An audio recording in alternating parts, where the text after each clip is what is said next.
আমাদের প্লান্টেড অ্যাকুরিয়ামে যতই আমরা যত্ন নিই না কেন, সমস্ত কিছু যদি ঠিকঠাকও থাকে, মানে প্লান্ট গ্রোথ, ওভারঅল ইকোসিস্টেম যদি ঠিকও থাকে, তারপরেও কোনো না কোনোভাবে অ্যালগির আক্রমণ হবেই। অনেকে হয়তো বলতে পারে যে এতদিন ধরে তো প্লান্টেড অ্যাকুরিয়াম রাখছি, আমার ট্যাঙ্কে তো কোনো অ্যালগির প্রবলেম নেই। হ্যাঁ, হতেই পারে কোনো অ্যালগির প্রবলেম নেই, বাট ট্যাঙ্কের কোথাও না কোথাও অ্যালগি আছেই। হ্যাঁ, সেটা কোনো প্রবলেম ক্রিয়েট করে না ঠিকই, বাট পৃথিবীতে এমন কোনো অ্যাকুরিয়াম নেই যাতে অ্যালগি হয় না। একটা প্লান্টেড অ্যাকুরিয়াম শুরু করার পর সবার প্রথম যে অ্যালগিটা আসে সেটা হলো ডায়াটোম অ্যালগি। ডায়াটোম অ্যালগি নিয়ে আমার চ্যানেলে অলরেডি একটা ভিডিও আছে, আমি ভিডিওটার লিঙ্ক ডেসক্রিপশন বক্সে দিয়ে দিচ্ছি, একবার চেক আউট করে দেখতে পারেন। তবে ডায়াটোমের পর কোন অ্যালগিটা আসে? সাধারণত বেশিরভাগ জায়গাতে দেখা গেছে ডায়াটোমের পর যে অ্যালগিটা সব থেকে বেশি আসার সম্ভাবনা থাকে সেটা হলো হেয়ার অ্যালগি। নমস্কার বন্ধুরা, আমি শুভ, আর চ্যানেলের নাম হলো দ্য বং অ্যাকোয়াস্কেপার।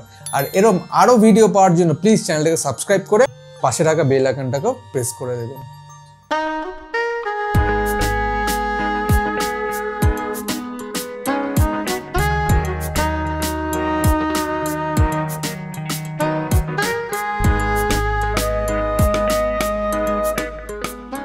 এই হেয়ার অ্যালগি বা থ্রেড অ্যালগি আসলে দেখতে কিরম হয়? এটা অনেকটা সবুজ সুতোর মতো দেখতে হয়। উড বা প্লান্টসের গায়ে এই সবুজ সুতোর মতো হেয়ার অ্যালগিগুলো লেগে থাকতে দেখা যায়। যদি কোনো ইমিডিয়েট ব্যবস্থা না নেওয়া হয় তাহলে ওই সুতোর মতো লেয়ারগুলো আস্তে আস্তে বাড়তে থাকে।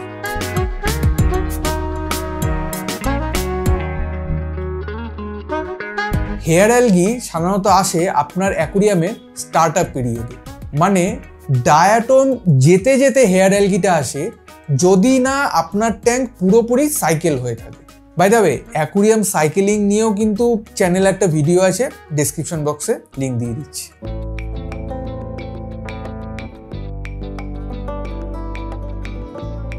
আপনার ট্যাঙ্কে যদি নাইট্রোজেন সাইকেল ঠিকঠাক করে না হয়ে থাকে, মানে অ্যাকুরিয়ামে যদি নাইট্রোজেনের মাত্রা বেড়ে থাকে, তাহলে হেয়ার অ্যালগি আসবেই। এবার আপনার অ্যাকুরিয়াম থেকে নাইট্রোজেনের মাত্রা কমাবেন কি করে? তার জন্য আপনার অ্যাকুরিয়ামে এবং আপনার অ্যাকুরিয়াম ফিল্টারে পর্যাপ্ত পরিমাণে বেনিফিশিয়াল ব্যাকটেরিয়া থাকাটা জরুরি। জেনারেলি হেয়ার অ্যালগি যদি একদম স্টার্ট আপে আসে, তাহলে এটাই একমাত্র কারণ বলে ধরা যেতে পারে।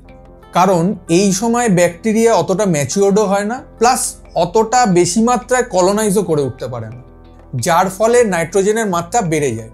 তাই প্লান্টেড ট্যাঙ্কের জন্য অবশ্যই ভালো ফিল্টার ইউজ করুন, যাতে বেশি মাত্রায় বায়োমিডিয়া দেওয়ার মতো জায়গা থাকে, যার মধ্যে বেশি পরিমাণে ব্যাকটেরিয়া কলোনাইজ করতে পারে।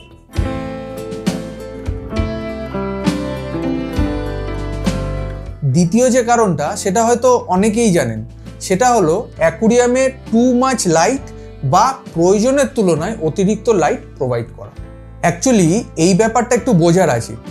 যদি ট্যাঙ্কে অ্যামোনিয়া নাইট্রেট যদি বেশি থাকে, তাহলে কিন্তু কম আলোতেও হেয়ার অ্যালগি চলে আসার সম্ভাবনা থাকে। আবার অপরদিকে যদি ট্যাঙ্কে অ্যামোনিয়া নাইট্রেট কম থাকে, তাহলে কিন্তু বেশি আলোতেও হেয়ার অ্যালগি না আসার চান্স থাকে। কিন্তু অ্যাকুরিয়ামে যদি নির্ধারিত সময়ের থেকে বেশি লাইট দেওয়া হয়, তাহলে কিন্তু হেয়ার অ্যালগি আসবে। ওই নিজের খেয়ালে 12 ঘন্টা 14 ঘন্টা ধরে লাইট অন করে রেখে দিলেন, তাতে কিন্তু শুধু হেয়ার অ্যালগি নয়, বিভিন্ন রকম অ্যালগি অ্যাটাক করতে পারে। একটা হাইটেক বা মিডটেক প্লান্টেড অ্যাকুরিয়ামের আইডিয়াল লাইটিং পিরিয়ড হলো 6 to 8 আওয়ার্স। তার বেশি লাইটিংয়ের কোনো প্রয়োজনই পড়ে না। হ্যাঁ, এবার সেট আপ যদি লো টেক হয়, তাহলে 10-12 ঘন্টা লাইট দেওয়া যেতেই পারে, কারণ সাধারণত লো টেক প্লান্টেড অ্যাকুরিয়ামে লাইট ইন্টেন্সিটি অনেকটা কম হয়। আচ্ছা, অ্যাকুরিয়ামে ডাইরেক্ট সানলাইট পড়লেও কিন্তু হেয়ার অ্যালগি আসে, তাই অ্যাকুরিয়াম ঘরের যে কোনো জায়গায় বসান সমস্যা নেই, শুধু জানলার আশেপাশে বা যেখানে ডিরেক্ট সানলাইট পড়ছে বা যেখানে ইনডিরেক্ট সানলাইট পড়ছে সেসব জায়গাগুলো একটু অ্যাভয়েড করবেন।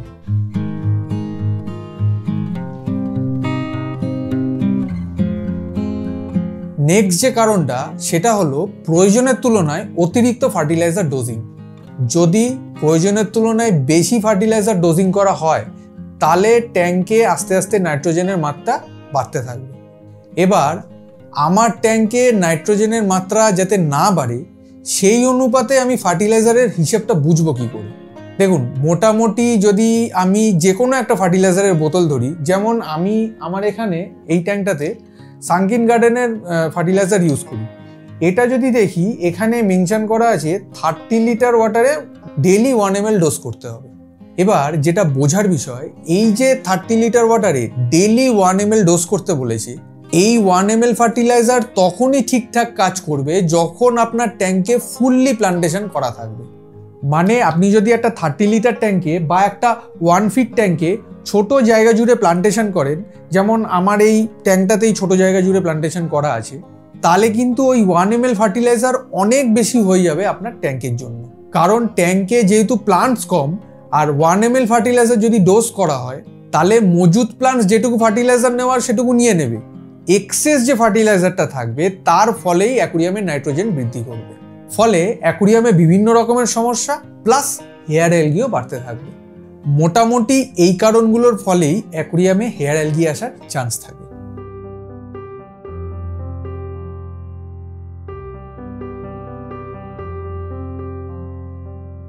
এবারে এই হেয়ার অ্যালগি কিভাবে রিমুভ করবেন বা কন্ট্রোলে আনবেন, এমন কি উপায় আছে যা অ্যাপ্লাই করলে হেয়ার অ্যালগি আর আসবেই না? প্রথম উপায় হলো ম্যানুয়াল ক্লিনিং। হেয়ার অ্যালগি কিন্তু খুব সহজেই হাত দিয়ে টেনে বের করা যায়।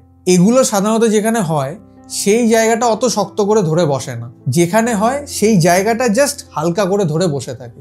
তাই ক্লিনিংয়ের সময় হাত দিয়ে না হলেও ব্রাশ দিয়ে কিন্তু খুব ভালো ক্লিনিং করা যাবে। তবে হ্যাঁ, ম্যানুয়ালি ক্লিনিং করার পরেও অল্প স্বল্প হেয়ার অ্যালগি থেকেই যাবে, সবটা ক্লিন করা সম্ভব হবে না। তার জন্য দ্বিতীয় যে উপায়টা, সেটা হলো ট্যাঙ্কে অ্যালগি ইটার সেট করা।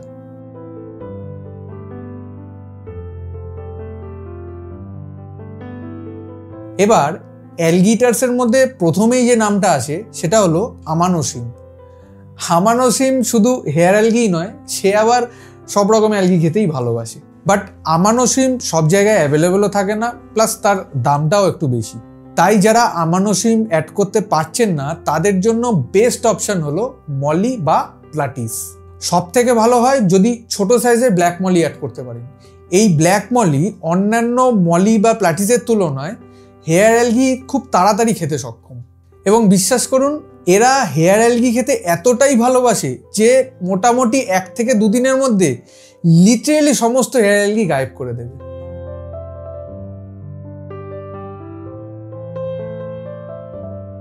নেক্সট যে উপায়টা হলো সেটা হলো কেমিক্যাল ইউজ করা। কেমিক্যাল বলতে আপনি লিকুইড কার্বন ইউজ করতে পারেন, বাট আমি পার্সোনালি এই প্রসেসটা অতটা পছন্দ করি না।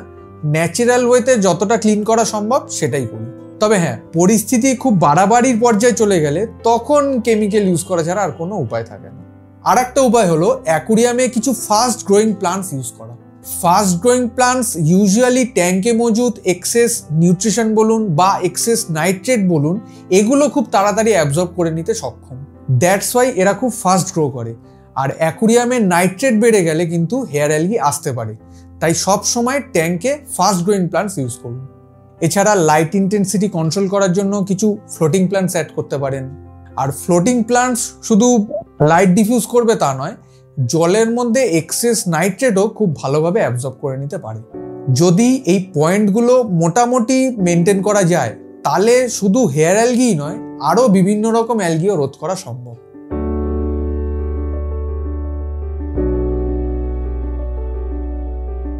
সো হেয়ার অ্যালগি কি, কিভাবে আসে, তাকে কন্ট্রোল করার কি উপায়, আমি যতটা জানি, যতটা আমি নিজে এক্সপিরিয়েন্স করেছি, সবটাই আমি ডিটেলে বলার চেষ্টা করেছি। এই গোটা ভিডিওতে কোনো পয়েন্ট নিয়ে যদি কোনো রকম ডাউট থাকে তাহলে অবশ্যই কমেন্ট বক্সে জানান।